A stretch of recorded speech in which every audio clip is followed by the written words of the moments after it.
Hey, what's going on, everybody? It's Jeff. I'm just popping in here with a quick little update. My mama done told me is about to take a little bit of a breather between seasons 1 and 2. While we're on this short break, I thought it might be fun to kind of keep our feet alive by playing some episodes of shows that I've been a part of, just to give something new, something fun for you to listen to, and hopefully you'll go check out some of these other shows as well. First up, I'm bringing to you an episode of my very first podcast. That was a show called Talkumentary. Talkumentary was a show where we watched documentaries and then got together and talked about them. If you've never watched that show, please go check it out. The whole first season is wherever you find your podcasts. This particular episode was actually tied for our most listened to episode. It features me along with two friends of mine who are tattoo artists named Dave Koenig and Andrew Milko. We dig into the classic documentary called Stoney Knows How. It's all about the legendary tattooer Stoney St. Clair.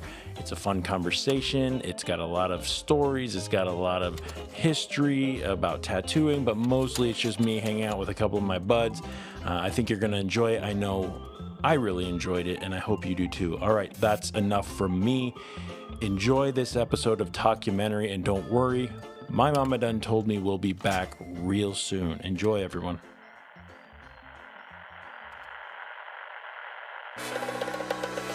Welcome, strangers, to Talkumentary, a show where we watch documentaries and then get together and talk about them.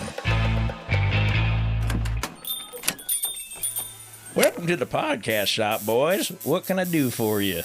You here to get a You here to get a podcast over there, little fella? Yeah, I heard you guys got some good ones. Something badass. What are you looking for, son? Something make me look tough. Something. Okay. You got them podcast bangers here? We do one shots. We do all kind of little bangers here. I got something perfect for you guys, but first I need you to take a look at my little sign over there. It says Jeffrey D. Kalaski. I'm in the business of rendering a service to this community for the small group of strangers who want their minds decorated in some way or another. I choose to pursue my profession with intelligence and skill, wishing not to offend anyone, but instead, with my love of mankind, do what good I can before I die. Podcaster of the old school since 2023. Sound good? You in? I'm in. All right, boys, you're about to get another episode of Talkumentary. What's up, listeners? And welcome to the 21st episode of Talkumentary. My name is Jeff. I am your host. I am hanging out in the Talkumentary, we'll call it a Talkumentary shop today, with a couple very special guests this evening. We're celebrating National Tattoo Day, which falls a few days before this episode airs. Nobody really cares about that, but it was a good excuse to have you guys come hang out with me. These two gentlemen with me are masters of their craft, in my opinion.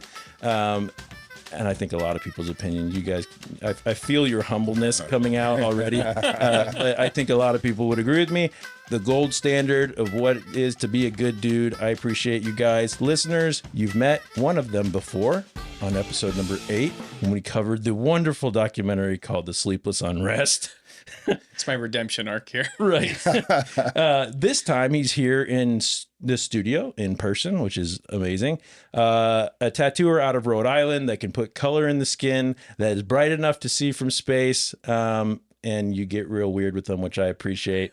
Ladies and gentlemen, all the way from, I believe you called it the biggest little state in the union. Biggest little state in the union. Mr. Andrew Milko. Hi, friends. Hello, Andrew. Welcome back. Thank you. Thank you for having me in person. Yeah, always. You are welcome here anytime.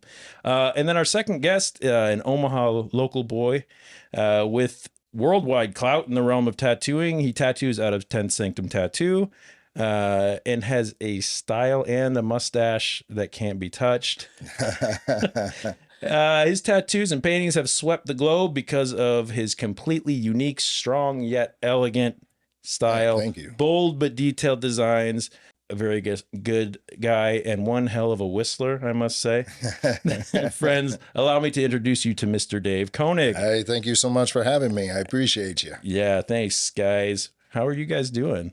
Great. It's been a very long time since the three of us were in the same building. A very long time. Yeah, like in the realm of 10 to 15 years. On a decade. I think, it's damn near a Yeah, decade since I got to see you in person. So it's great. Well, I'm glad you guys are willing to do this. It means a lot to me. And this was a really fucking cool documentary. Andrew, I'll give you a minute. In just a minute, I'll give you a chance to talk about why you chose this one. But thank you for that. So listeners, we'll get right into it. Tonight, we're whitewashing the rat manure and selling it as rice as we flip through the flash pages of an incredible 29-minute documentary from 1981 titled Stoney Knows How. Stoney Knows How is a visit with a master of the oldest art in the world. It is a short, no pun intended, look inside the life and tattoo shop of Leonard L. Stoney St. Clair. What's that your grandfather used to do? That story about the mailman? Oh, good gosh, I don't tell that. He came to me with the paper and he named somebody that we all knew, the postmaster in the little town, Cold Camp. Everybody knew Oscar Connor because that's the postmaster. And he said, well, I see some news from home this morning. Yeah, I don't know. I must have been 9 years old. Oscar Connor was indicted, and they think he's going to get 5 years in prison. And what did he do, Grandpa? He was whitewashing rat manure and selling it for rice. All that stuff. Well, sure, me, his little crippled up grandson there, he made us all laugh. What's it like having a tattoo artist next door? I wish I had two of them like Stoney. Good neighbor, good businessman, a heck of a good fella. One of the best. This your first tattoo? Yeah. He was with his buddy a little bit. Stuck. I think I'm going to get more, though, later on. Oh, you are. I'm putting comeback in it. I drop a little 2 drops of it in there, comeback. Yeah. Dan's going to get another one. Oh, Stoney's not crazy. Must be something to him. All them old coon dog and all of them keep coming back and sending me people. There was Cusino, all of them. Tattoo a lot of football players, Stoney? Yes. These guys can tell you. They see them on them, don't you? We're all crazy. No, you're not crazy. Weightlifters, football players, and wrestlers. That's what I get. That's good. Did somebody send you to me? No, I'm just cruising up the avenue. You haven't heard of me? No, sir. Oh, raise your arm up. Well, I'm known all over the world, so have faith in me. I love this thing. Yeah. It's the best. It was the best. Directed by Pancho Lane and Alan Governor. Governor. Yeah. Produced by Alan Governor. Cinematography by Les Blank. This was a Documentary Arts Inc. production.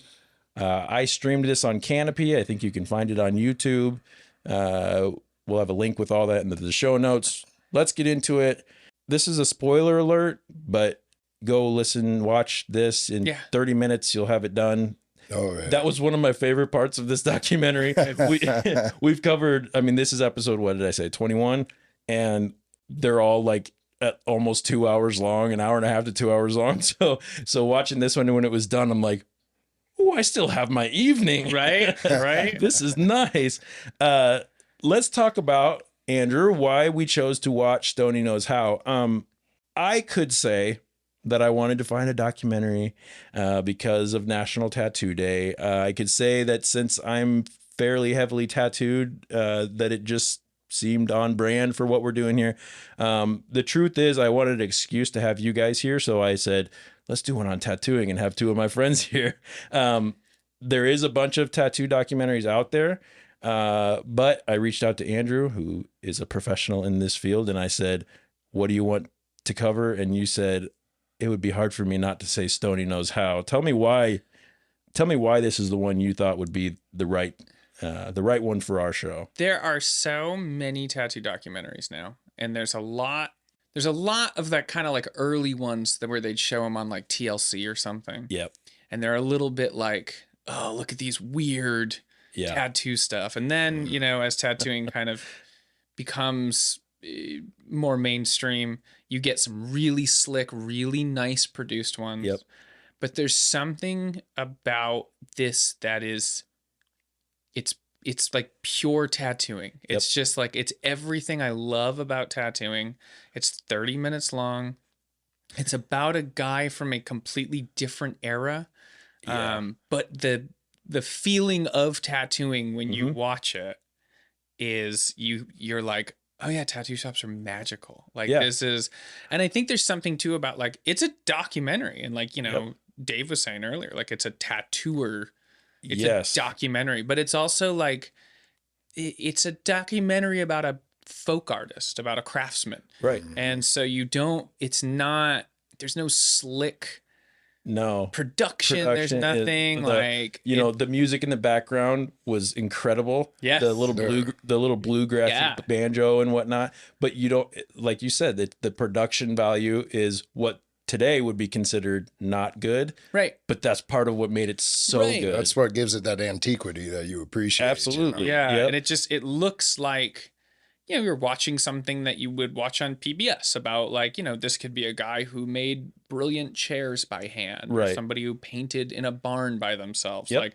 it just has the love of the craft, and you know, it's just it's a perfect documentary. It is, and what I think is funny about that is this documentary reminds me of a good old tattoo. Yes. You know, it might not have the sharpest lines. It might not, you know, it might have, you know, spread out a little bit. It might have gotten, you know, weathered some, but it's fucking good. Yeah. It's there. It holds up. It's got soul. Yeah. Yeah. And it tells a story, and you know that it means something to the people that made it and the people that are involved in that world. You know, if you go, if you were, you know, and I would imagine there are still people alive today that have tattoos by Stoney. Yeah. And if you were to see one of those tattoos, it's, you know, it's seeing one of the originals, one of the masters of tattooing, you know. Talk to me. Have you guys seen, I mean, have you ever seen one of his? I've never seen one of Stoney's, but yeah, when you see some of like the original, you know, I'd say OGs or the original guys, when you see some of their work, and it's funny because I've actually had some people, I had a guy come in and he wanted to get a tattoo refreshed or covered up, and it was like an old Sailor Jerry tattoo, and I'm like, nah, I ain't touching that. Not doing it. You know, like, and then when I think when I geeked out about it and I dorked out and I was taking pictures of it, I think that he kind of sensed that it was a special thing, and then I think I actually kind of swayed him in what he wanted to do with the tattoo. But yeah, it's just I kind of geek out when I see some of these tattoos. Yep. You'll see him. I've seen a Sailor Jerry back piece in person. Mm-hmm. I've seen some Bob Shaw tattoos. Seen some tattoos from people who might not be like a you know, even like a lower household name, but like people real locally, like a guy called Buddy Mott in Rhode Island tattooed forever. Just a great, amazing tattooer, tattooed for years and years. And when you see him, there's something there, you know, there's something there, and they were done, you know, you're looking at something that's 50 years old, and you can, you know, someone might be like, oh, it's a little blobby. I'm like, that's a parrot. Right. I know what I'm looking at, you know? And I can promise you that watercolor tattoo that you have is not going to look there's tattoos done 5 years ago. I don't know what I'm looking at. This thing, you know, you got on this, jumped directly in the ocean. Right. You know, scraped it across the bow of a ship, and there's a parrot. And it's still there. It looks great. This brings me to what Stoney says. It's all about the shade. Yeah. It is. That black in there. If it's got good shading, you can put just a little bit of minimal color. It's the shading. It's the shading. So we'll get into some of our favorite or least favorite details. I know, Andrew, you don't have a least favorite detail about this one, but I found, you know, for the sake of argument, I found some. Oh, did you? Don't worry. I'm surprised. I'm impressed. I didn't think you had it in I took my assignment seriously. But before we get into that, here's a quick very quick synopsis for this documentary. Disabled by rheumatoid arthritis since the age of 4 and forced to use a wheelchair, his growth stunted, Stoney St. Clair, born in 1912, joined the circus at 15 years old as a sword swallower or a hot poker swallower, which it sounds like. Good Lord. Got a poker in my throat. Got a poker put in my... a year later, he learned to tattoo, and for the next 50 years, he continued to work as a tattooist, traveling with circus and carnivals across the country. As we watch him work, we see determination, which led Stoney to overcome his handicap, to heal himself and others with the magic of symbols. The film ends with a visit by new school master that they called him in the, which is, it's like new school, huh? New school master tattoo artist Don Ed Hardy, who pays Stoney the highest compliment by asking him for a souvenir tattoo, which was a kick-ass little rat with a top hat, smoking a cigar or a joint or something. Looks like one of my relatives. So that was it. That was Stoney Knows How. We did pepper in a little bit of like racing, like car racing. Got some stock car racing. Yeah, some stock, which was fun. Just a little bit of a piece or a look, I guess, into Stoney's life and good old Sue who takes him there. Oh, yeah, Sue's crazy. Yeah. Yeah. Go, Dick. Yeah. And she's yelling at the car. I'm like, oh my God. Like, woo. So this was really fun. I'm glad we covered this one. I liked that it was 29 minutes long, like I said. Before we go into that, maybe let's talk a little bit about how we all know each other. So that people know kind of why we're here.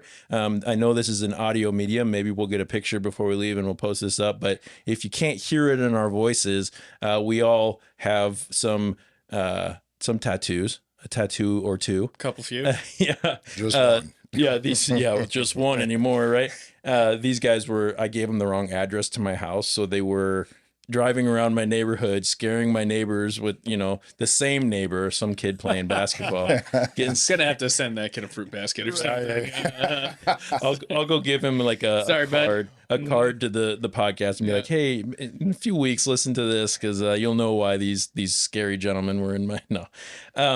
Years ago, you guys both worked at a local tattoo shop here in Omaha, and my friendship with both of you started plain and simple as me just being a huge fan of yours, which continues. So thank you guys for that. Thank you.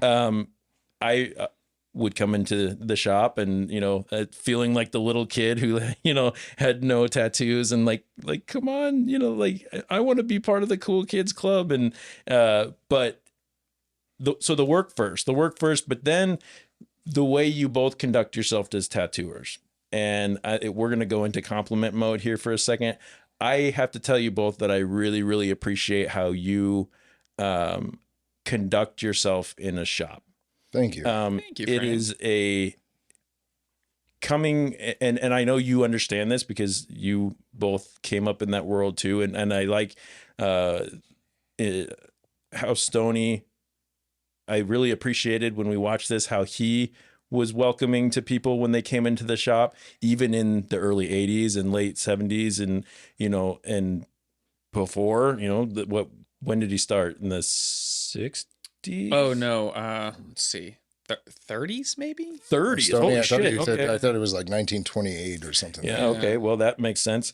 Much even earlier. So in the days where, and they even touched on it in the documentary, in the days where the bikers and the sailors were getting tattooed, and it was more maybe an elitist group kind of deal, and maybe not more because it is that in some places now, but that I think is why I was able to connect with both of you, because you were not the people that said, well, you're not quite cool enough to be in this shop and that sort of thing. It was like, no, dude, what can we do to make something cool for you?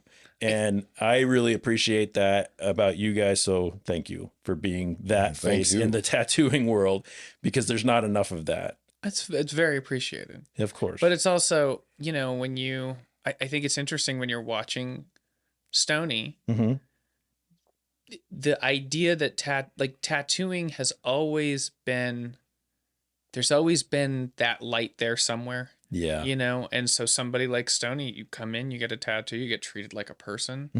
I know Dave would agree. We literally can't do it without you. Right. So right. Yeah. I mean, yeah, that's how we eat. So right. we got to make sure to be nice to people. But yeah, the thing that I love about tattooing, I feel like is something that I appreciate, especially with Stoney or like the old days. It's just like they're friendly, but then they bullshit. Yes. I like the sarcasm. I like the joking around, and I like kind of fucking with each other a little bit. Yep. But yeah, it's like that's the thing I liked about the show was it just showed about how nice the guy was, right, and how friendly he was. But then he still kind of bullshit with you and stuff. For sure. And it's fun. There's something makes that more personable. Yeah. Like again, the tattoo shop is it's a magical place. It really is. The right ones, and and it's supposed, the right ones. Thank you. It's a place for. In my studio, it says, for anybody, but not for everybody. And that's a great way to put it. It's a thing where it's like anybody is welcome, but it's just not for everybody. And that's fine. And that's good. That's fine. That's a good thing. And so to have, going back to when I was just the fella answering the phone at the first shop I ever worked at, people would come in and be like, "Oh, you're the only person who was nice to me on the phone all day." And I was like, "Oh, I don't make tattoos." Yeah. And actually that's a poor representative. Everybody here is very mean. So so I'm sorry that I misled you. You should. To tell you the truth, I think I built my career by just being nice. I wasn't a very good tattooer in the beginning, and I was just like, I was probably putting a lot of shit on people.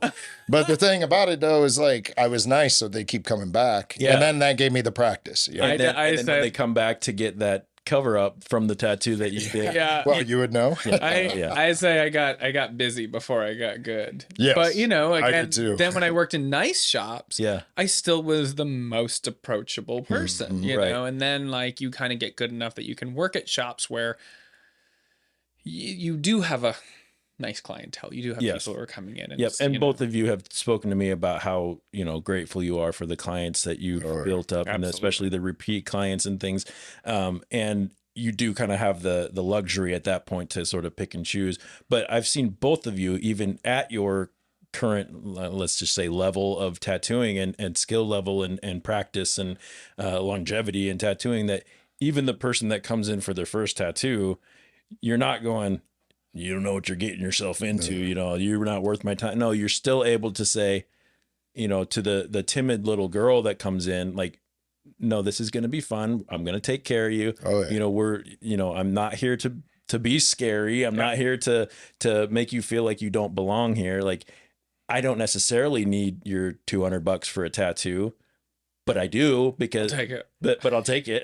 Well, that's how I just busted out an affinity symbol the other day, and there's somebody's like, "You're doing that?" I'm like, "Well, I'm not going to turn down the money, and I'm gonna, that's what they want, and we've talked about it, and I'd love to help them out, I'm not above that." Tattooing is scary. It's permanent. It's a big deal. So it's like, yeah, it's life is scary enough. Tattooing is scary enough. As long as if you come in, you need to come in the right amount of scared. Yeah, you need to come in the right amount. That is like, true. You got to have a little bit of fear. You got to have your, you got to have your offering. I'm Don't a little come in with your chest. I'm respectful of what's happening. Yeah, this is forever. Yep. I trust you. And then when somebody gives you that, then you're like, oh, great. Thank you. And then you respect that. And everybody, you get a cool tattoo. It hurts. You look cooler. Yeah. You feel cooler. Feel better. Yeah. So let's get back to the documentary where the reason we're hanging out, here. besides the fact. Season. Yeah. So I liked when they talked to Stoney, like at the very beginning, they talked to the vacuum and I wish I had another one just like Stoney. Yeah, the vacuum and sewing machine. Here, another 10 Stonies. And that touches on something that, we sort of alluded to before. He says people who get tattooed are the same people who buy vacuums and sewing machines, which I have both of those things just over here in the room. People think about a person who gets tattooed and they think of the biker and the sailor, which I happen to be both of those as well. So it doesn't really, but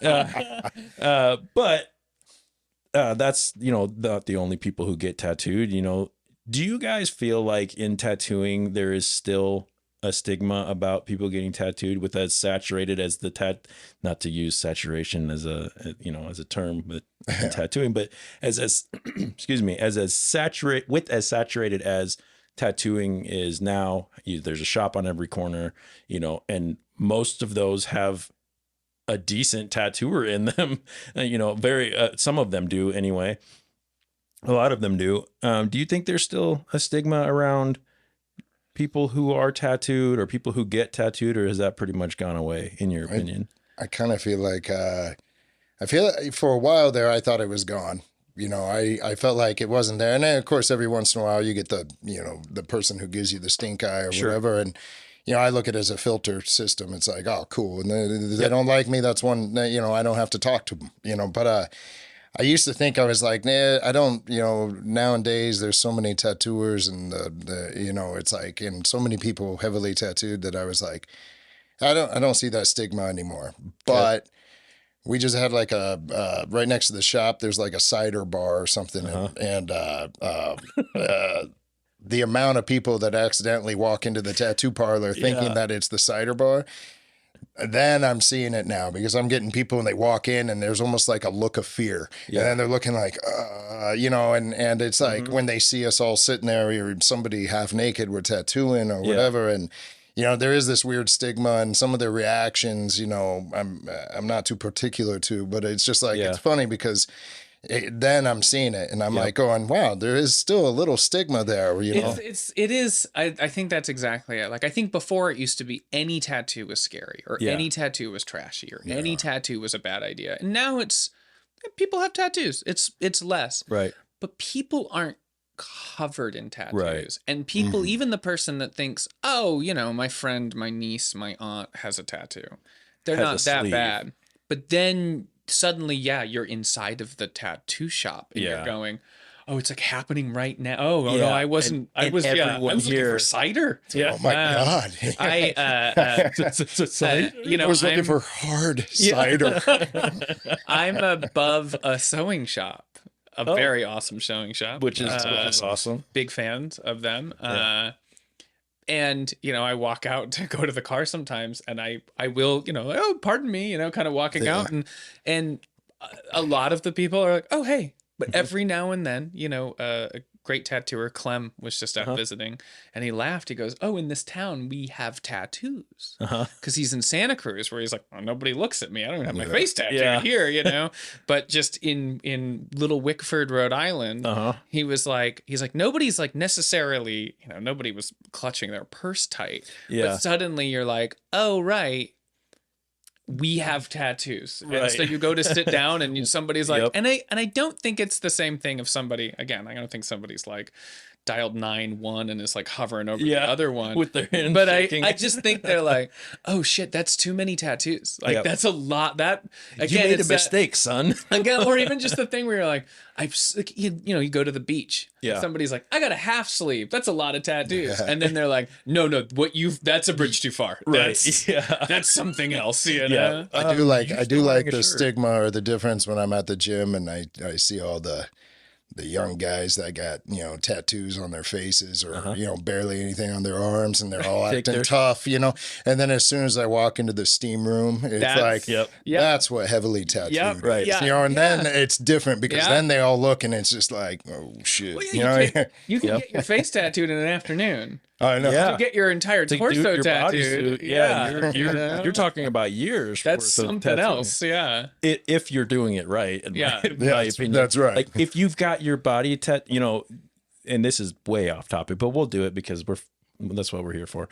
You know, you'll look at even like a lot of celebrities who go from, you know, one year being the pretty boy to next year having every tattoo that you can find in the front page of, you know, Pinterest or whatever. And they're heavily tattooed. It's up their necks, whatever. It's on their face, it's on their hands, it's everything. And they are significantly tattooed. Like it's inorganic. And it that was forced. You were going for a look overnight.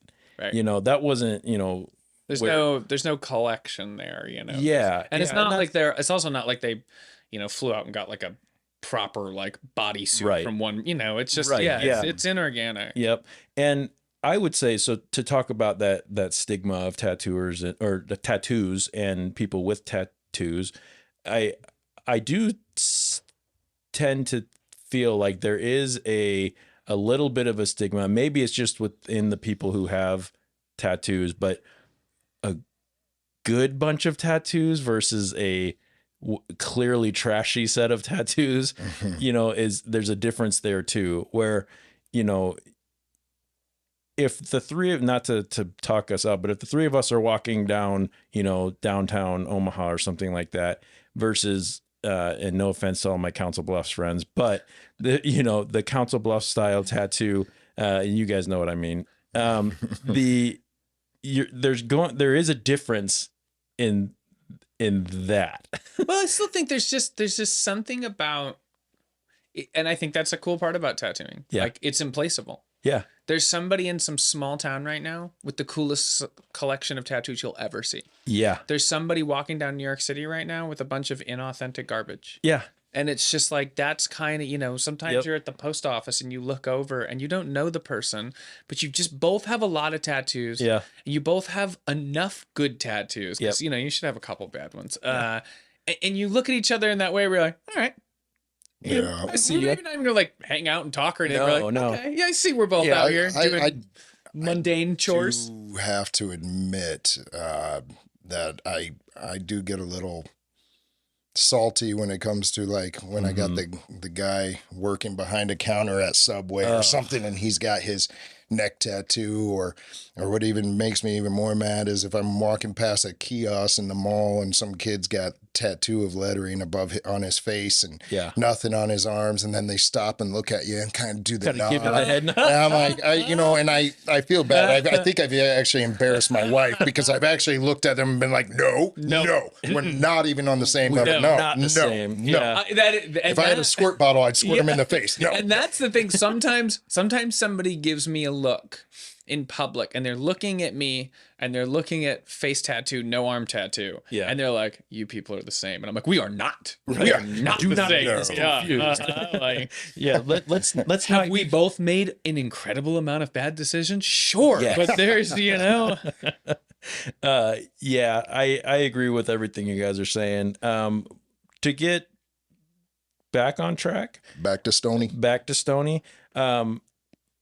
Tell me something, Andrew, about the documentary as a whole. Like, what do you consider your standout moment, even though this thing was hardly longer than a moment? It's funny. I took notes. I think this might be the 100th time I've seen it because it's short enough that if I'm in a tattoo shop or I'm hanging out with somebody talking about art or we're sitting around doing something and I say, have you ever heard of this documentary? Yep.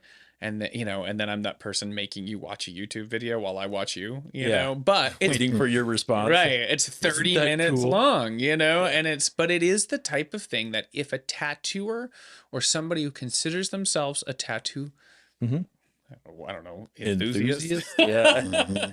A lover of tattoos, but anybody who just appreciates tattoos, if you watch that and don't get excited to make a tattoo, don't get excited to get tattooed, don't get excited to paint. Yeah.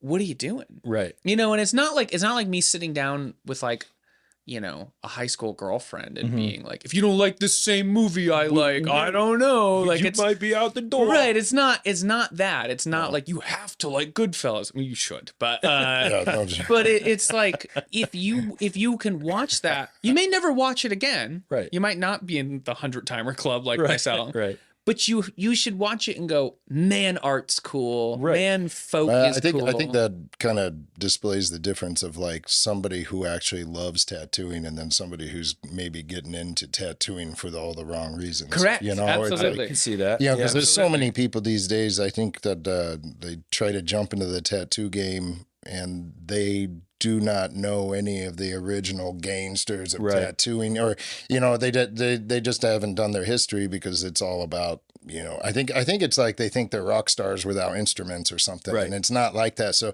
I feel the same way. Like when people watch a documentary, or if I see somebody and they're not like, oh man, this is cool, you know. Yeah. And if they're not, then it's like you can tell who loves tattooing for tattooing and who's not. And I think that's like watching that.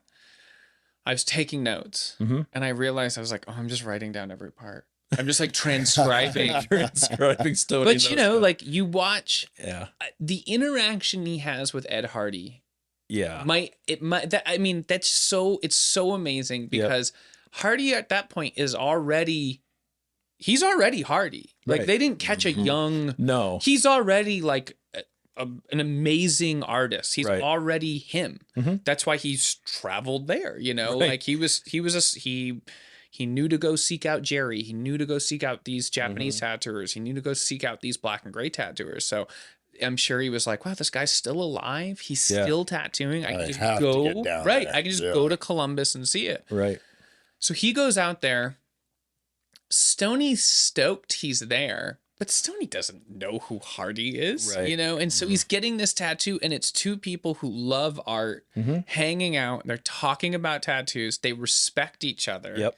And it's just so fun watching him get tattooed. Yeah. Watching them interact. You know, he's talking about how he put the color in. Can I send you? How do you send them dry? I'll use every goddamn one of them. I use just gum camphor, you know. It's just, but I didn't like it as much as just the plain Listerine. Just straight Listerine. Just that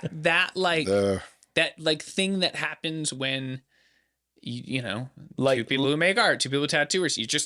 When you click enough with someone to, even if you're not gonna be lifelong friends, you're talking about something and that you both understand. Right. And it's also funny of just watching like Stoney was a carny, so he just has his little original carny. And Hardy says something, and he's just plowing right over him, just talking right over him, you know, like.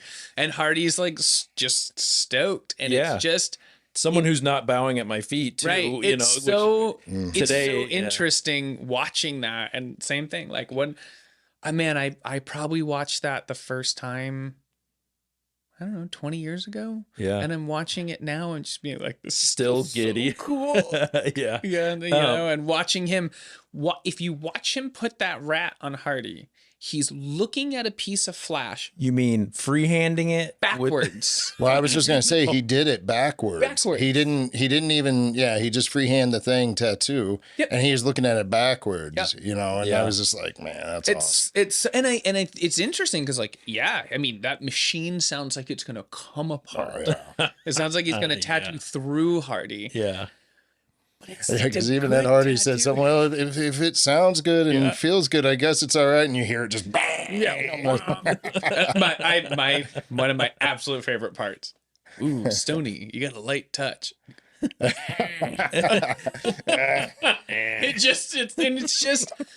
like, this tattoo is sparking. Who knows how many people that needle has tattooed that day. Know. Oh, dude. And he's just.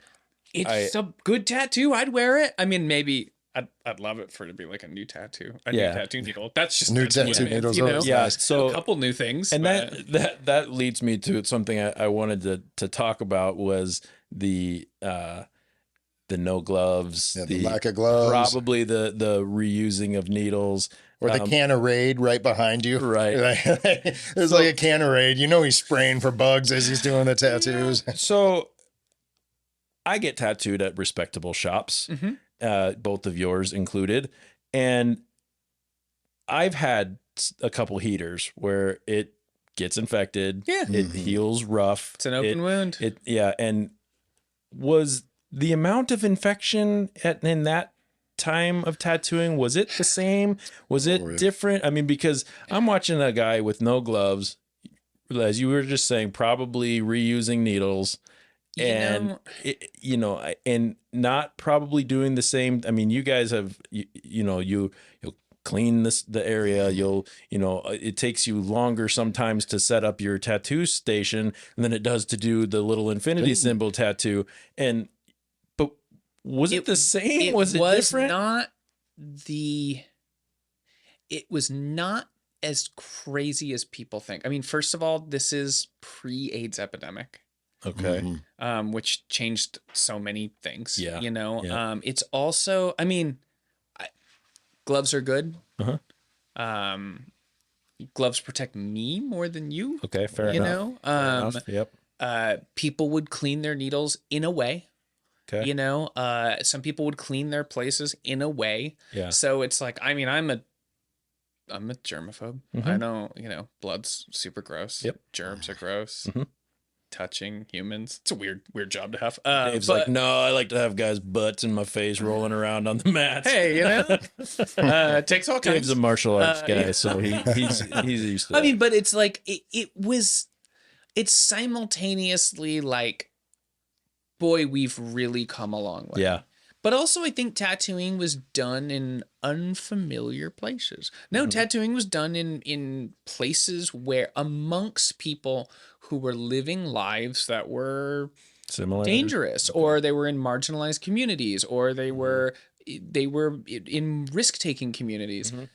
So sometimes things would be blamed on tattooing that might have had maybe more to do with drugs, or maybe tattooing promiscuity, or there's it's the sailors and it's muddy. Yeah. It's muddy. Yeah. You know, it's hard. There's a lot of those tattooers who lived a long life. Yeah. You know, so it's like, I mean, I think we're doing good now. Yeah, I definitely. They used to call it like when you would your tattoo back then, they would call it like biscuits because it would scab up so bad. Yeah. I mean, like you think about like the way now, you know, compared to like how we, you know, the healing process and everything. But yeah, I mean, I agree with Andrew. I mean, back then you're already living on the edge, so a lot of people probably didn't give two shits. Yeah. So it's like I don't know. Yeah, and nowadays, I mean, I was, you know, being brought up these days. You know, as far as I'm concerned, everybody's got something, so it's kind of like, I got to worry about things, you know. Yeah. But like Andrew said too, it's like it's always an open wound, and I mean, and anybody and everybody who's been heavily tattooed, you know, you know, we've all had points where you might have had an infection or different things like that because it is an open wound. You're walking around, touching things, and you don't even know up against something gross. Yeah, you know? Your immune system might be shot for something else, and you're just having a hard time fighting off whatever is going on, and then you introduce that amount of it's hard. Also, you think about too, the history of tattooing in America it's different now, but it ebbed and flowed there for a minute with wartime. And if you're getting on a boat to go to the South Pacific, first of all, you don't know if you're coming back. You're 18 or 19. You are, as the parent of a 17-year-old, like they have no idea of long-term consequences. And you're just like, oh, I'm going to Europe. I'm going I'm going to Iwo Jima. Like, I'll put an eagle on me. Who cares? You know, like, how do I take care of this? Great. I'm not listening. I'm out. The guys in the boat before me, most of them didn't come back, or they were missing their arms or things like that. Totally different life. Yeah, you know? absolutely. Yeah. So, you know, if I were, you know, when we're talking about you had mentioned, how do you watch a documentary like this and have an appreciation for art or tattooing or that, and not feel inspired in some way, or, you know, even if it's just nostalgia that you feel because of general that shop. level of stoked. Right. Yeah. You know, for me, the part that like amped me up was watching him draw a tiny little sparrow and then paint it. That process was so satisfying to me to watch. Dave, I know you post a lot of like paint videos and things like that. You know, watching, whether it's time lapse or in real time or whatever, watching that, there's something so like cathartic. Andrew, you don't do that enough, so maybe up your game a little bit. I should post more things on the internet. Yeah, that'd be great. So the tables have turned. Maybe Dave. I know. I learned how to use social media from Andrew. I have to come back. Yeah. But you know, the good thing is we don't have to watch Dave lick the end of his paintbrush over and over, which I do all the time. I know that. Yeah. And the craziest part is then I'm using like acrylic sometimes or different things, and I'm still doing it. I'm like, man, I must have so much lead poisoning. I was say that's way scarier than the tattooing. I'm gonna die because of that. Yep. So anyway, that sparrow was so nice, and he's like holding his other hand, right? You know, did you see how steady it is, and especially with his hands the way it is, and it was like, and he's using like an old like inkwell type of pen. And I think if anybody's listening to this who hasn't watched it, which please go watch it. He was severe rheumatoid arthritis. Yes. Like he was in a wheelchair since he was 4. Yep. His hands are, they're kind of like they're little claws, up and he is drawing at he's drawing at a level that you're looking at and going, this is the son of coal miners, right? Carney taught himself how to draw, taught himself how to do anything, and he's doing. That bird is awesome. I'd wear that bird. It's so good. And it's the size of a quarter. Yeah, and it's just it's like so that good. level of craft is so it's amazing. Yeah, I love that. And speaking of that, Stoney talked about his introduction to tattooing when you said how good Cap Coleman. Yeah, and how good favorite. He was on with that, and he walks into walks into Cap Coleman's shop, and he was just like.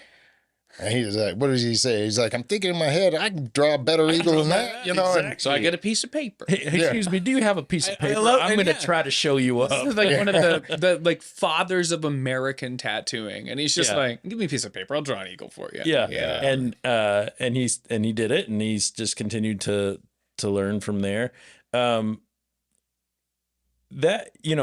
To get into, I loved the fact that kind of his introduction to tattooing was that he went in there to kind of see, what this is about. And his introduction to art was, if I remember correctly, was the circus, the carnival, like the sign work and things like that. And did one of the guys like quit or die or something there was like a that? drunk.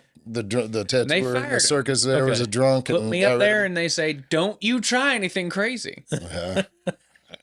So if you're tired of talking about this, we don't have to talk about it. But do you mind telling me kind of how, we heard Stoney's introduction to tattooing. We had talked a little bit about how as it became a more popular art form, you've got people who are getting into it for maybe some of the wrong reasons. You guys came in the early days of what I would consider and correct me if I'm wrong, but kind of the tattoo boom as things in the 90s started to get more popular and whatnot. And you guys were young in that era.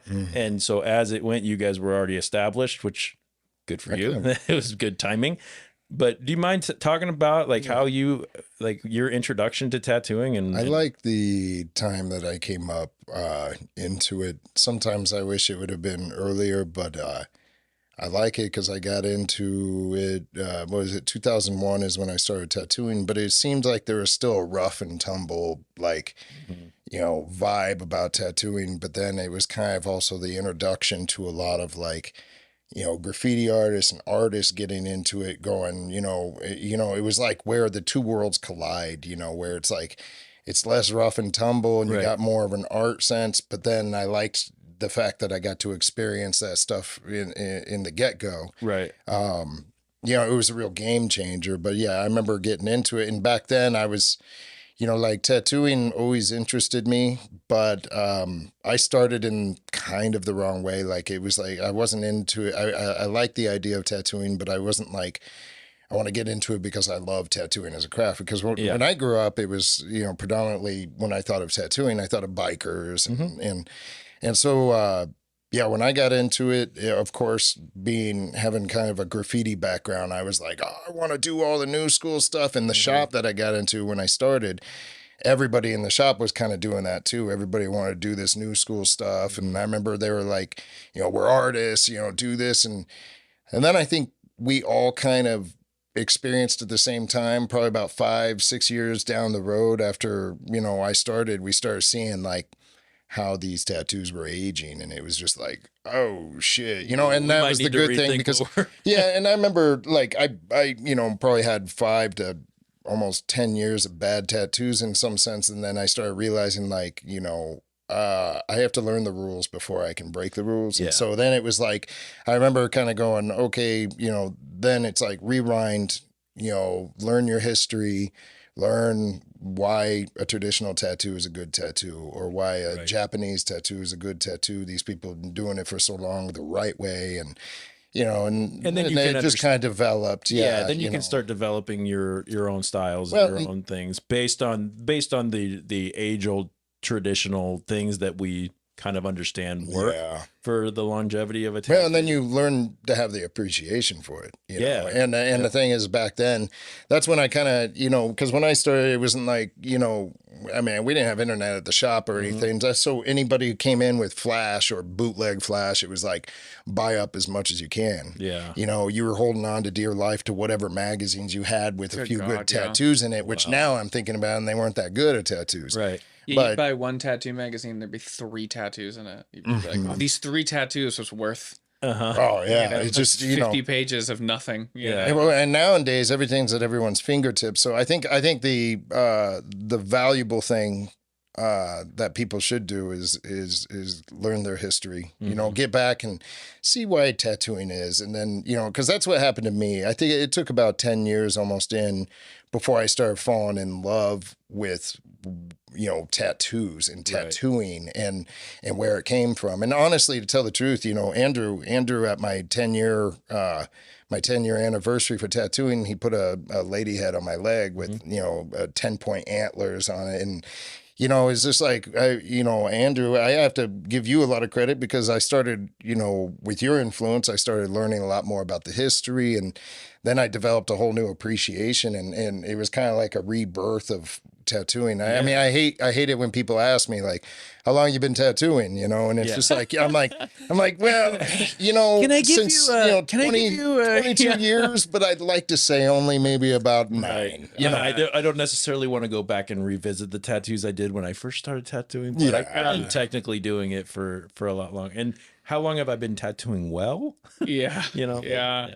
But that's fun though, because like I'm sure when we met, it's like you love tattooing, and it was like I've always loved old timey bullshit, So it's like it was a thing of, it's kind of that same thing of like, you be like, well, have you seen this? I can be like, have you seen this? You know? And again, like having books where, back when it wasn't I haven't been tattooing long enough that it was like, there were only 7 of us or something. Right. But it was still like somebody would have a book and you'd all crowd around it. Like, look at what happened. Right. And it was just like kind of that getting into tattooing I guess there was probably AOL when I started tattooing, but it was like pre-internet, Yeah, in a way it was just not, it was not the same thing. And I got my brother, who's 7 years older than I am. Yeah. Came home at like maybe 18, 19, with a big old dragon on the side of his leg. And I was just like, oh, fuck yeah, I want that. Like, I didn't know we could do that. And my parents looked at me and were like, oh, I don't think we can. You can't. Yeah. And I was just like, oh, and he and his friends, and he brought me to hardcore shows, and I'd see these guys with tattoos. You'd see people that I'm thinking now where I'm like, this person was covered in tattoos. Right. They had 3. They had a couple. They had 5, And I just was like, this is so cool. This is so cool. And I pretty early on loved kind of that traditional tattoos. Yeah. But I was kind of drawing graffiti stuff, and I was doing this. And the first shop I worked at, just answering telephones. Yeah. They had no love of that stuff. And I was kind of told, oh, you're wrong. And then I went and started working at a shop in Kansas City called A1, and I walked in, and Brennan, shout out to Brennan, looked at my I was like, I'm a tattooer. And he looked at my portfolio and he said, no, you're not. He's like, but maybe someday. Yeah, you're he's like, there's something here. Do you want to be a tattooer? I was like, yes. And he's like, well, I can teach you how to put a tattoo on. And that shop was like, oh, no. Like, you have, like, that stuff you liked it for a reason. It's good. Come back to it. And I was all over the place with making just the weird, just, sorry, everybody. But it was like, my bad. But it's like, they were, that reason, like this outline, I remember doing like one of my, first tattoos in that shop. Mm-hmm. And he's standing over my shoulder and he's going, the hell are you doing? Put the color in and let the color do its job. Because I had like a, I was probably like had a little beret on and was like, if I mix a little here, and he's like, what do you do? First of all, I wasn't good enough at color theory to even be doing that, you know, let alone on this poor gentleman's back who probably was just on his lunch break was like, I'll get a Grim Reaper by this dipshit, you know? And it was kind of then like Kermit the Frog meeting some of these people that I had loved their tattoos. Yeah. And I was thinking, and they were the ones being like, oh yeah, no, I made crazier tattoos. That was maybe not the right way. Like you can innovate so much, but like skin is skin, learn the right way of doing things. And once you know why we do stuff, you can be a fucking weirdo after that. Sure. You know? Yeah. So. And that's what I was kind of alluding to. Like, well said. Like, yeah, you learn the fundamentals, the things that work. And this is coming from someone who isn't a tattooer.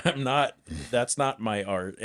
But understanding, you learn the things that are important, what makes a tattoo last, what makes it bold, what makes it stand the test of time, and what makes it appealing to the eye when it's on the skin. I mean, whether, what you sketch on a piece of paper is not necessarily going to translate well into a tattoo. Sometimes, if you're a tattooer and you draw it on a piece of paper, it might, because that's how you're thinking. But then you can sort of develop your style, which both of you have done magnificently. So one more shout out. Stoney's first tattoo was a star on his own hand by his own hand. Did you guess your first tattoos ones that you put on yourself? Oh yeah. Yes. Yeah. What was it? Not on my hand. Well, it's a skull and some birds. Is it covered now? An anchor? No, it's on my thigh. Okay. You and I are probably the only people that haven't covered their first tattoo. Yeah. What was yours, Dave? Oh, for fuck's sake. I did like a fish with some flowers on the whole left side of my calf, and a fish. Asked me how I fucking twisted it. I think it was my rendition of a koi, which is fucking far off. But I remember being all twisted, trying and thinking like I'm gonna show like how devoted I am and do the whole side of my calf. And boy, was I fucking dumb. But I'm with you, buddy. Yeah, and the thing about it though is people, some people are, you ever gonna finish that or cover it? I'm like, no. At this point, that's my scar. It reminds me. At this point, it's part of the story. Yeah, I have. Yeah, the skull is the least intimidating skull ever. It's very real scrub and bubble skull. Yeah, it's just no good. So, let's see. So Stoney does a free-handed cover up on a dude in the with the rose. The rose, yeah. Which, first of all, the free-handed thing was blowing me away. I've never seen anybody tattoo something without. I mean, both of you have drawn on me, with you've got your Sharpies and you make your, and you might have to kind I probably have free-handed a lot of stuff on you. You just didn't know. I was working on your back. That's true. That's true. You have been your ass and everything. You have been up in my asshole. That's true. But you said it. I did. Yep. It's on national airwaves now, whatever. If you think about what he's doing there, it's all a formula. Yeah. Okay. So he is tattooing. Again, it's like it's as much craft as it is art with him. So he is making a rose on this person, but he's making it in the same way that you would construct a rose on paper if you were making it like that. So it's like it's simultaneously so impressive, but it's also just like I'm sure he's like, I can do this in my sleep. Yeah, like I've done these roses. And at that point, did you see when he is placing that stencil? He's placing the Moby Dick stencil. Yeah. Like that's how you made a stencil. Awesome. Right. Yeah, so that's how you make a stencil. That blew me away. Yeah. So he said, and you guys can hopefully, I'm sure you can kind of. Not everybody reads Moby Dick. Doesn't Schickman? Yeah. Scott Schickman still Scott does Schickman. that. God bless him. He'll still carve. He'll carve an him, acetate stencil and tattoo you. Okay, so I love you, Scott. Yeah, I actually have done some of his work on like a piece of leather before. So yeah. He's awesome. Yeah. So Stoney was talking about he uses powdered charcoal in the grooves of a stencil. So you take a piece of acetate, which is like a thin piece of plastic. Okay. Yeah. And you take a record needle or something like that. You almost carve the design in. You're carving it in. Then you rub. Yeah. And it sinks into the little carved area. Yep. And then you wipe off the excess. And then I think he said he did bacitracin or something. Yeah. And then so you're basically, so you can't wipe the stencil at any point. Yeah, you'll wipe it right the fuck off. Okay, so that's what I was going to ask. So with you guys, with the, what's the machine called that you guys use for stenciling? Oh, a Thermofax. Thermofax. Okay. When you do that, you can get several wipes in before it's gone to the point where you can't see it. You eventually do kind of get rid of it. You need to be careful with it, but you can lean on it. You can wipe. You can, And there's, there's ways if you apply it right, it stays on pretty good. Sometimes too well. Yeah, exactly. I just tattooed a guy yesterday, like his face, and we were trying to wipe off a little wave above the lip and a wave here.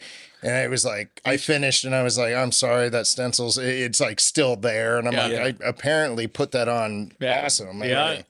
But you're saying with this stenciling process that he was using, one wipe and you're... Oh, it'd be gone. I mean, it's literally charcoal suspended in Vaseline or bacitracin. Okay. Just laying on top of the skin. It would just smear. Cool. On, I mean, it's amazing. It's so cool. But it explains why somebody like that would be like, well, I can't. Why bother? Right. I can make these shapes with my eyes closed. Okay, fair enough.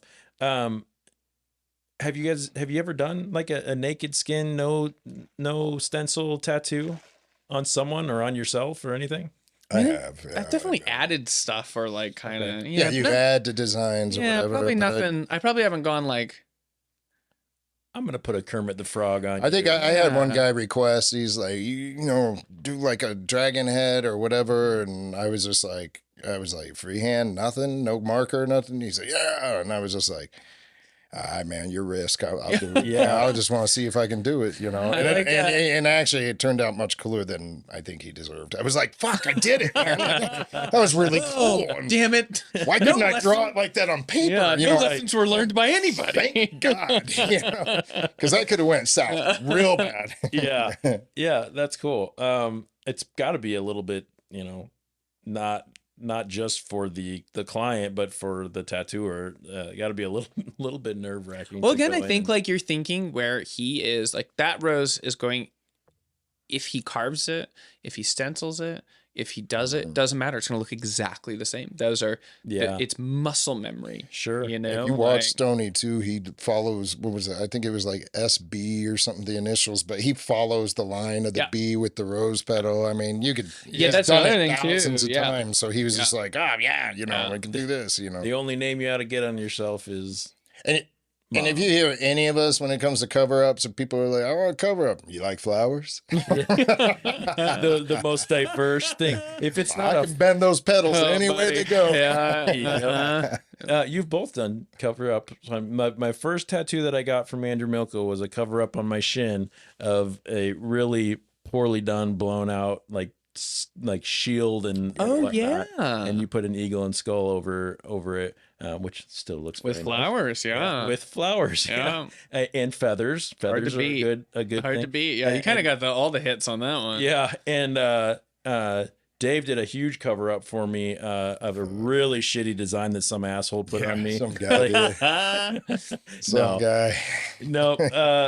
So Dave, you've been tattooing a while when you're starting to cover up your own work, right? So did you ever cover up your own stuff? I'm like, it was long ago enough. And then somebody convinced me to do the whole white on black thing when I was like, don't ask me. I even posted. I was like, okay, I did this. Don't ask me to do it. And then you're like, hey, Dave. Hey, Dave. I'm like, all right. I didn't read the caption. I want that.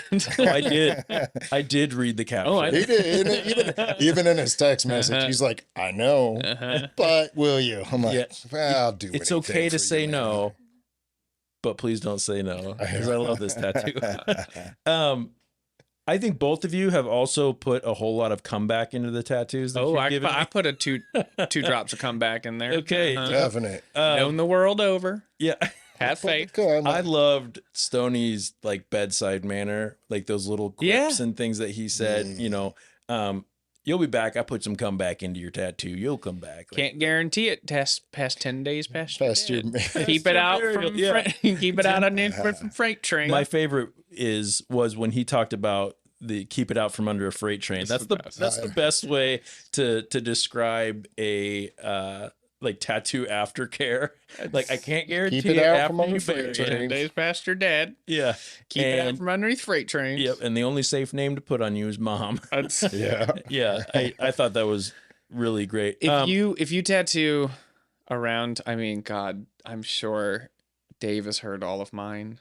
You know, you just have the things you say. Oh, yeah. I put the stencil on, go take it for a test drive in the mirror, you know. And then you just like face palm yourself. Like, why do I say it? No, it works. Everybody, you know, it's the same. You say a couple things, everybody, you know. Yeah. We're all having fun. We get used to that. Being in the shop, you know everybody's what they're gonna say, how they're gonna say it. Their your little patter, all their filler words. Yep, your little responses. And you could probably tell when somebody's like not enjoying the company of their client. Oh my God. Yeah. Like, oh, he just brought out that. But speaking of bedside manner, Dave. Yeah. I think it's time for the world over the podcasting network to hear about some of your bedside manner when it comes to. I don't know if I want to talk about that. Yeah, you do.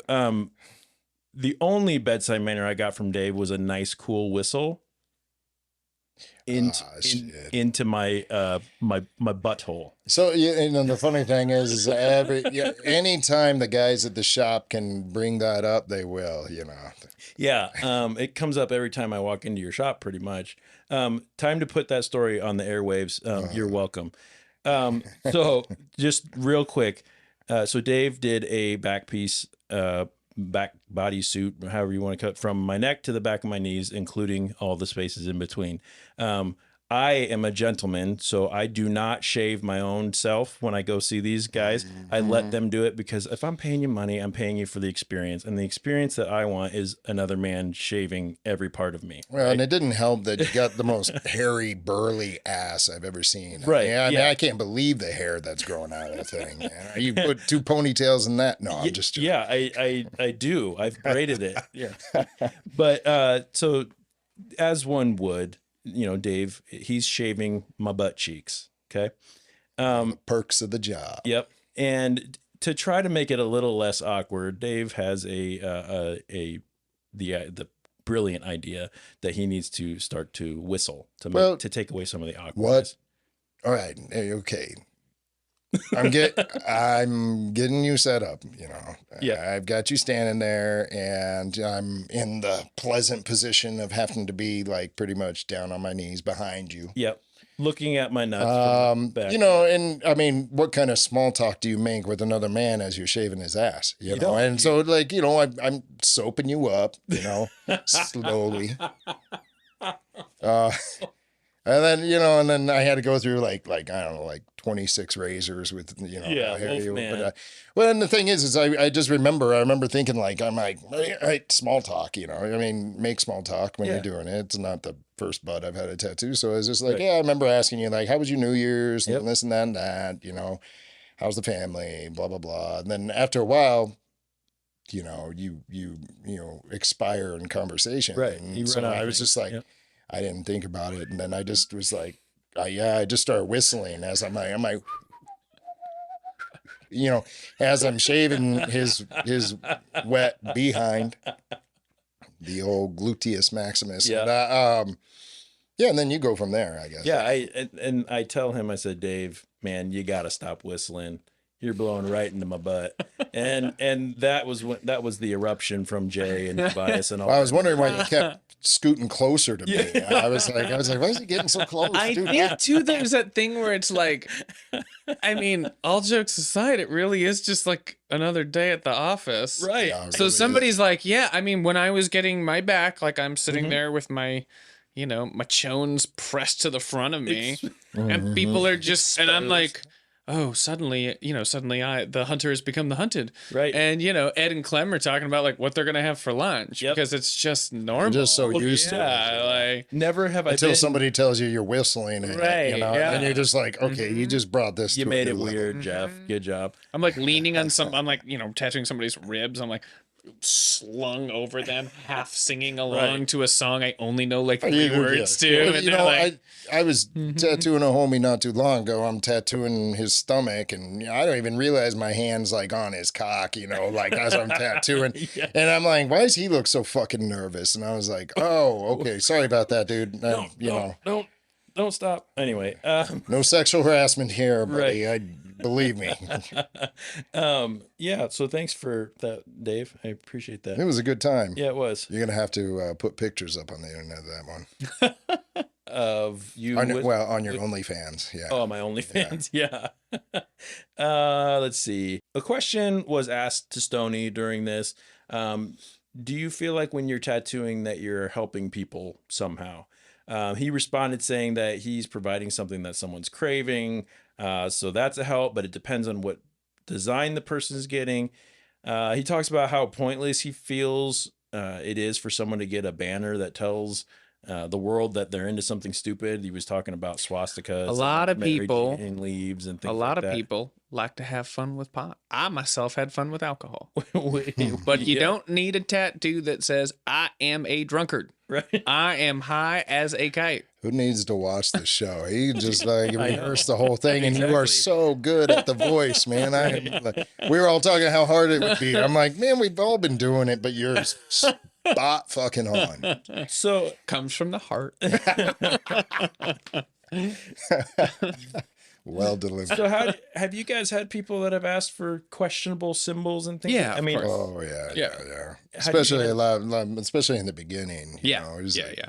It's less now. Okay. But I think now, I don't. It's less now. Like especially with like the white supremacist bullshit. Like back in the day, we used to get it a lot, and then one day it was just like, I'm like, well, they must have their own tattooers or they're all gone. Until Trump got into office. When Trump came into office, all of a sudden there was a rise of all this fucking white trash that was coming out. And you're like, oh fuck, I want a red flag with blue cross and I think it was like I despite being from Rhode Island, my first real walk-in tattoos were done north of Kansas City. Right. And the outskirts of Kansas City, not Kansas City proper, but you get into some of those small towns, those guys would come in and ask for they'd ask for some I want 2 lightning bolts. It's pretty... I always had them like try to trick you into it. Right. I just want this little I'm an electrician. I just want these little lightning bolts on my neck. And then you're just like, I remember one guy was like, dude, we'll do a whole thunderstorm on your neck. You just fucking man the fuck up. We'll sack up and we'll do this huge thing. He's like, no, I just want the 2 lightning bolts. And I was just like, I'm just a coward. I don't want a big tattoo. I know what the fuck that is. Thankfully, at the shop outside Kansas City, those tattoos weren't happening. Okay. But it's not regular, but you never know. And you get the heaven and be like, you know what the stars and bars are? And you'd be like, the Union Jack? Yeah. Like, what do you want? Like, what is it that you an Anglophile? Right. Me too. It sounds fun. Australian. Yeah. You're an Aussie. Yeah. That's yeah. But I remember one time this guy came in and pulled into the car, like the parking lot, in a truck. The car park. And it was a Ford F-250, but like a mid-80s, more like the rust was load bearing at this point. 2 giant Confederate flags in the back. And I'm just like, oh Christ almighty. And dude walks up and he's got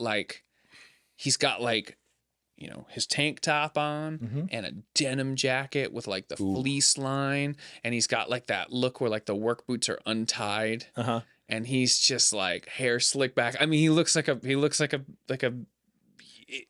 Imagine what Andrew's talking about, and you're correct. Imagine if Napoleon Dynamite had really questionable views on politics, and he's walking around, a little bit racist. walking around, and he keeps going, I was like, do you need help with anything? He's like, I'm looking for something, but I'm not sure if you have it. And I'm like, oh, that's it. These are his code words. You already know. You got some code words. And he's looking around. He's like, yeah. And he walks up. He goes, well, I didn't see it on the walls, but maybe you have one. And I'm like, okay, this guy is going to he's going to ask me for the most racist tattoo I've ever heard in my entire life.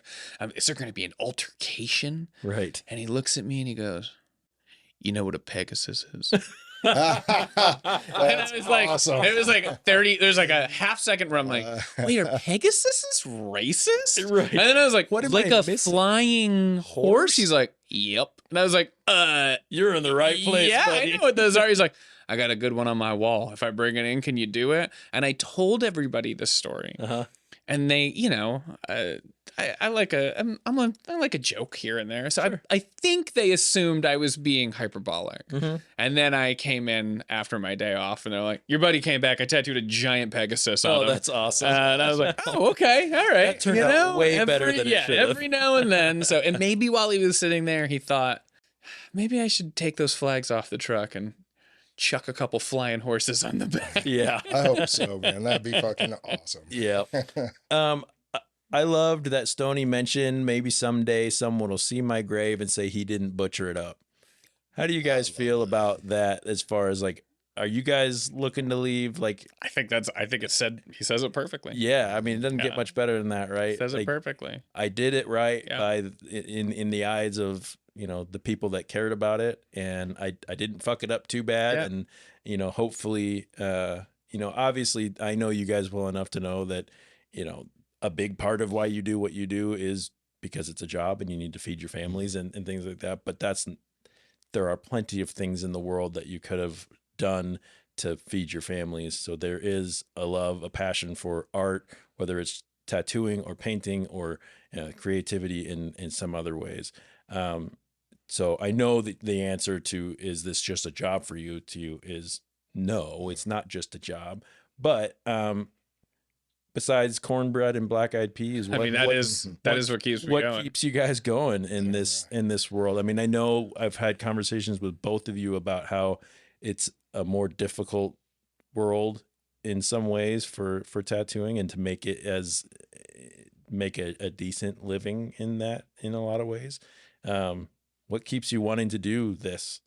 We have collective friends who have recently stopped tattooing, that have been doing it their whole working careers pretty much. And, you know, is this something you guys feel like you're going to keep doing for a good long time? Is it, and if you don't want to answer that, that's okay.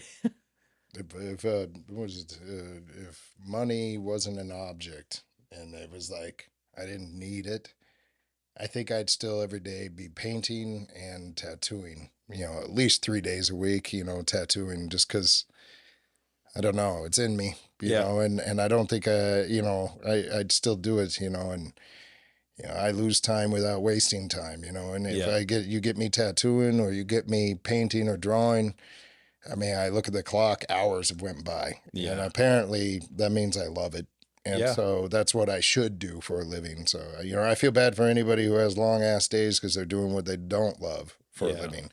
So figure it out, you know, but yeah, I'm going to do it as long as I possibly can, you know, age always catches up with you. So you just got to kind of make sure you're prepared for that too. Yeah. You got to make art.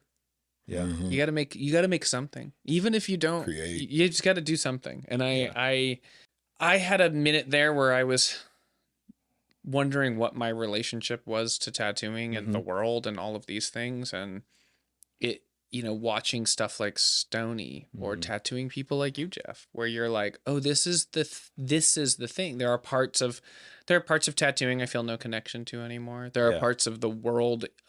There are parts of tattooing that have come, you know, since Dave and I have been tattooing, that I just am like, I don't know what this is. I don't recognize it as something, but I don't have to. It's okay. It's not for me. I do the thing I do.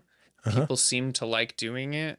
It is a thing where it's like, I'm not a surgeon. I'm not curing much of anything. Yeah. But somebody comes to you, and sometimes somebody just wants to feel better and have a cool rose on their forearm. Yeah. Sometimes you have lifelong friends because you've tattooed the entire front of them. Yeah. You know, and tattooing is the parts of tattooing that I love. I still love. You know, there's still magic there. There's still something there. And when I was kind of like, oh God, I don't know, what am I doing? What am I doing? And I would have, you know, clients and friends being like, making tattoos, that's what you do. Yeah. Even my dad was like, well, you know, you like the thing you do. People like that you do the thing you do. Mm-hmm. That's got to count for something. For sure. Mm-hmm. And it's like, I think in as an artist, you just hate yourself and you just hate the things you make. And sometimes that voice can get louder than the other voices.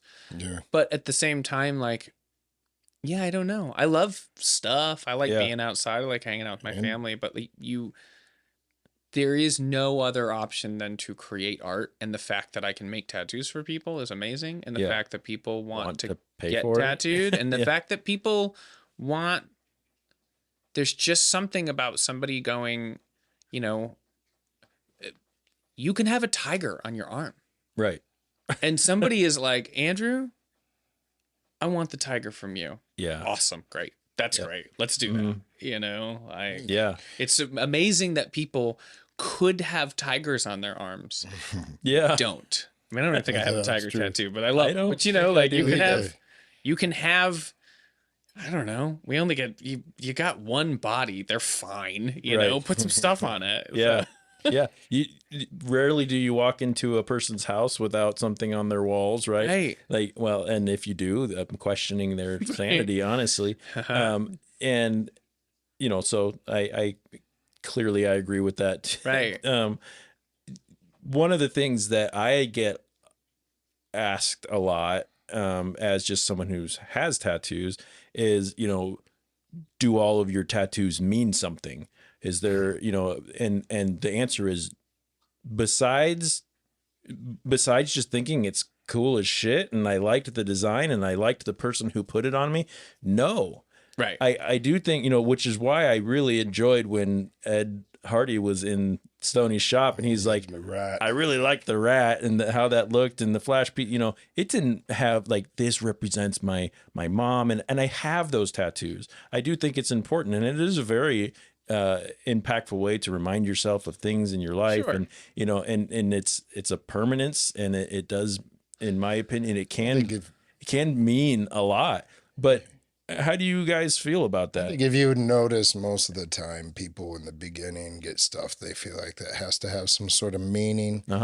But I mean, like, in all honesty, my favorite tattoos I have are either the ones I think just look cool or, you know, look cool to me. I don't care if it looks cool to other people, but or the tattoos that were funny, you know, like the ones that I got that I'm just like, there's a joke behind it. For those are my favorite ones. Like if I could, you know, take off all my tattoos, you know, I'd either get like one full bodysuit or something, you know, the Japanese style, or I would be like, I just want hilarious tattoos all over me because there's for some reason there's a story, and you know, I don't, you know, like, yeah, everybody, you know, some people got to have meanings. You know, I think the more you get them, the more you're like, it's just fun. I agree. I think you can have the most meaningful tattoo, but ultimately it still has to be a good tattoo. Yeah. And it has to be, more, you know, what is somebody like what do you like tattooing? Nouns. You know, where it's just like, it's like, I'm so using that. Like, well, if I have, you know, to continue strangling the metaphor, but like if I have a giant tiger on my forearm and it's for something very important, it doesn't matter because when I'm handing you money or shaking your hand or high-fiving, there's just a big cool tiger on my forearm. And so I think that Dave said it. It's like when when I first was getting tattooed, they have meaning. You're trying to shoehorn meaning into things, right? But like I've got, you know, this black cat on my throat. That's for my mom. But like nobody has to know that. And that's it's just a cool black cat on my throat. Agreed. You know. And I'm thankful that I was surrounded by good tattooers and good people with tattoos when I first started, because my first tattoos are for my mom and dad.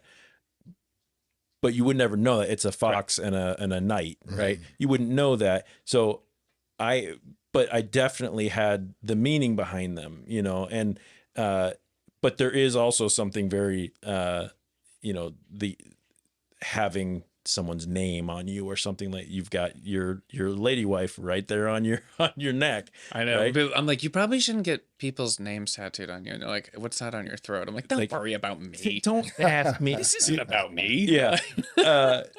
You know, so I agree with you, Dave. Like when I first started, everything had to have some kind of meaning, and then it turned into, I really like the way Ryan Spangler does panther heads. So I'm getting a Ryan Spangler panther head. And you think about it, like, that is think about the spirit of Stoney St. Clair and somebody like Ryan Spangler. You go, you sit down, you get a great tattoo, tells you some great jokes, you feel loved, you walk out, and what's that panther mean? It means it's a goddamn panther. Yeah, you know, it's a panther. It looks cool. And I think that I think I did this thing. I think Spangler did a boar head on the back of my calf. I don't have anything to do with boar heads. I ain't nothing about it. I think him and I were working at Sailor's Grave one day, and we were bored, and I was just like, yeah, you want to tattoo me? And he's just like, you want boar head? I was like,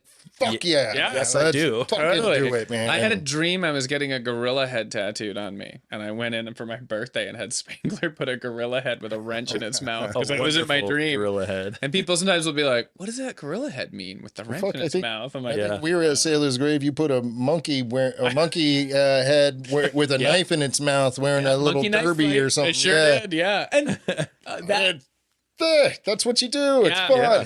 And I think you can watch sometimes when somebody switches to where they know they want tattoos now. It's now more just, I get tattooed. I'm a person who gets tattooed. So maybe something needs to mean something. The show, or maybe something. I know this is a luxurious cat. Yeah. But you don't. Right. It doesn't have to be. It doesn't have to be spelled out for you. You know, it can be something fun. It can be a souvenir. It can remind you of a time, you know? Yep. So Stoney St. Clair died peacefully in his sleep on December 3rd, 1980, at the age of 68. Dave, how old were you in 1980? I would have been 5 years old? Oh, sorry, buddy. Yeah, thanks. That was just a little bit of a jab there, but I was 4 years out from being conceived. I was -3. Yeah. Yep. All right, so I like to talk after the credits roll. Kind of, how did you feel after watching this documentary? You know, I loved this documentary. I thought it was really good. I love Tony's take on tattooing, the way a person should feel when they walked in there. He and Ed Hardy kind of mentioned that some people would come in there and expect to see blood and gore and like more like kind of, he said, like lurid, almost like a sideshow or whatever. But instead it was real, normal people enjoying art and wanting, you know, to carry it around with them. So I just walked away from this feeling good. Like it ended. I wasn't tired after watching it. I wasn't, you know, wondering, you know, there wasn't a story that was untold. There wasn't, you know, it was just, to me, it felt good as someone who has tattoos and has been around tattoo shops.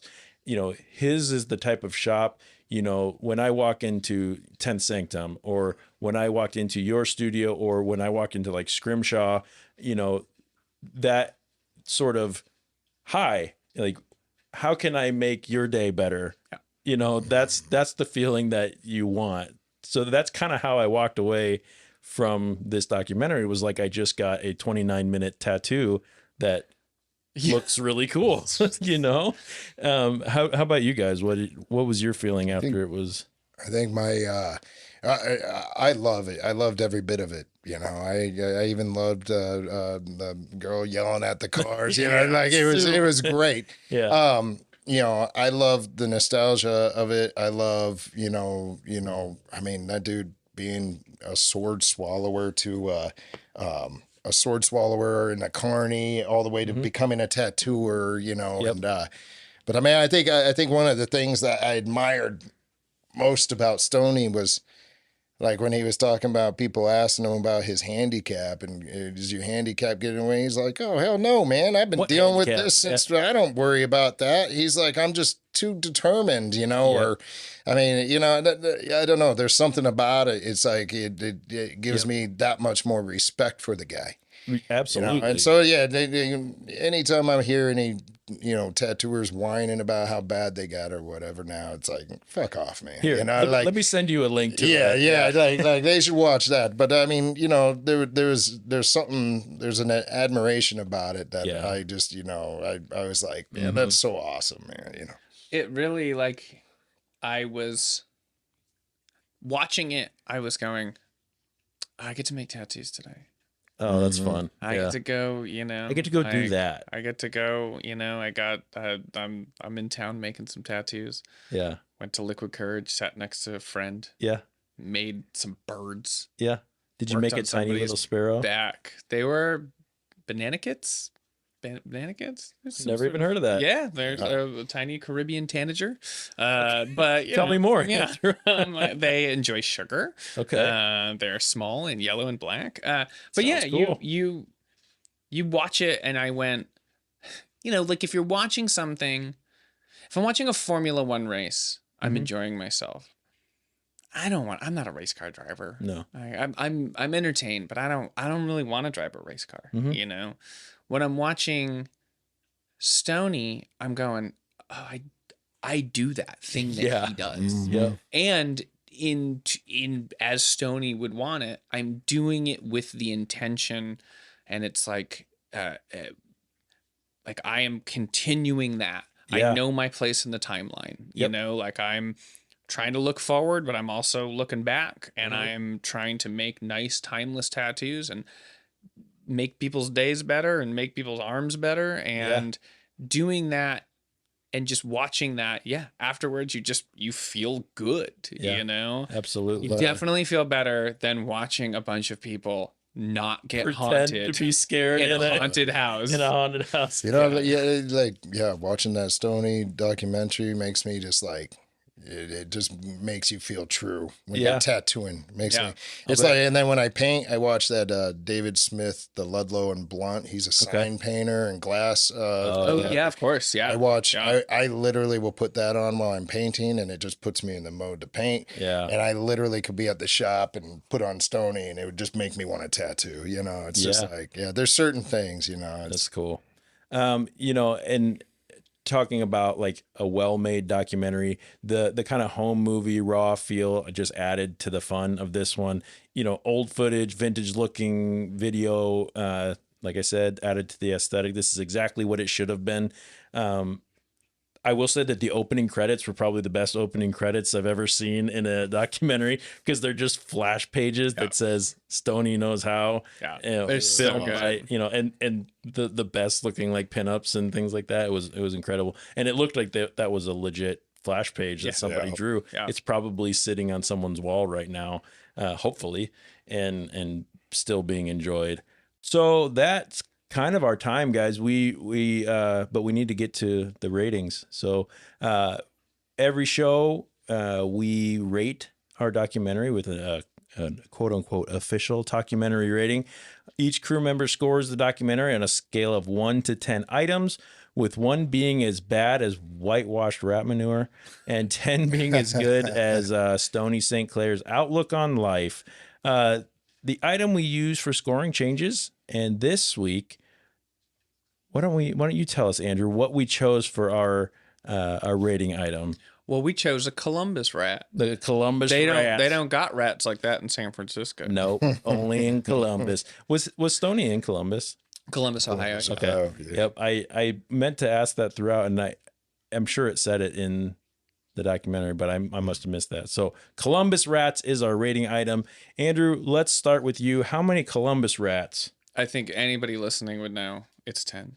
It's a 10 out of 10. It's 10. This to you is the best documentary, or on par with the best documentary out there. Absolutely. There's it it is great on every level. It's interesting. It's well done. It scratches all your itches. Yeah, I mean, if you for a 30-minute documentary about the life of a very interesting man who pursued an interesting career, like it's perfect. It's perfect. And like I said, it feels like a documentary.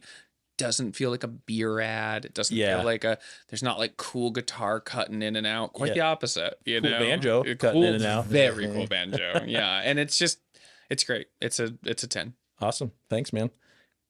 Mr. Koenig, how about you, sir? I give it a 10. It's been one of my favorite ones from back in the day. You know, I do like how short it is. Me too. You know, I like the fact that it kind of leaves me wanting more and to know more about him. But then there's this weird thing knowing that he actually passed away before it actually was out. Yeah. It came out in 81. And because of that, it just kind of, there's something that makes it even more true. And you're just like, you know, like watching it and, you know, and the quality of it, you know, I can see a lot of people complain about that, but I'm just like, I love it. Part of what makes it so good. Something about it like that just made it and stand it's still like time. There's interesting shots. There's interesting compositions. It feels both real and you know, somebody knew what they were doing, but also you're limited by budget and technology. Yep. I gave this 9 out of 10 Columbus Rats. I had mentioned in the past on this show that it's going to be really difficult for me to give something a 10 out of 10. 9 is one of the higher ones that I've given, and I really enjoyed this. Not just the documentary, but hanging out here with you guys. So on brand with how evil and dirty tattooers are. That means that our official documentary rating for Stoney Knows How is 9.666 Columbus Rats. Nice. Middle so thank you guys so much for joining us. Thank you. I want you both to know that I'd let either of you freehand something on me at any point, as long as it's a tiny sparrow or something. You know, like that. yeah, we'll get those initials covered up for you. Yeah. Dave, this is your chance to plug some stuff if you want. Where can people find you if they want to? I work over at 10 Sanctum Tattoos in Omaha, Nebraska. Yep. And then I guess I don't know. I guess I mean, to tell you the truth, out of every social media, the only one I actually look at really is Instagram. So that would be Dave Koenig Art, Koenig Art, and yeah. Very cool. Andrew, how about you, sir? I am on the internet. Okay. All right. Next week. No. Where on the internet? You'll find me. The old internet. Yeah, I tattoo in a studio in Wickford, Rhode Island, a little seaside town. Old haunted church. An old haunted church on the second floor, all by my lonesome. I had a little studio called the Other Club. Cool. I often travel. Well, I lie. I used to often travel. I travel a little bit. Come here to sunny Omaha, Nebraska, Fort Collins, Colorado, and catch me at Liquid Courage or Scrimshaw. Yep. But generally in Rhode Island, you can find me at Andrew-Milko. Maybe it's _ Milko. I don't know. There's one Andrew Milko. You will find me on Instagram. Fair enough. That's an easy place. And yeah, that's cool. about and it. I'll put all that stuff in the show notes anyway. Best. So yeah, if you're interested, check it out. Let's talk about next week's episode.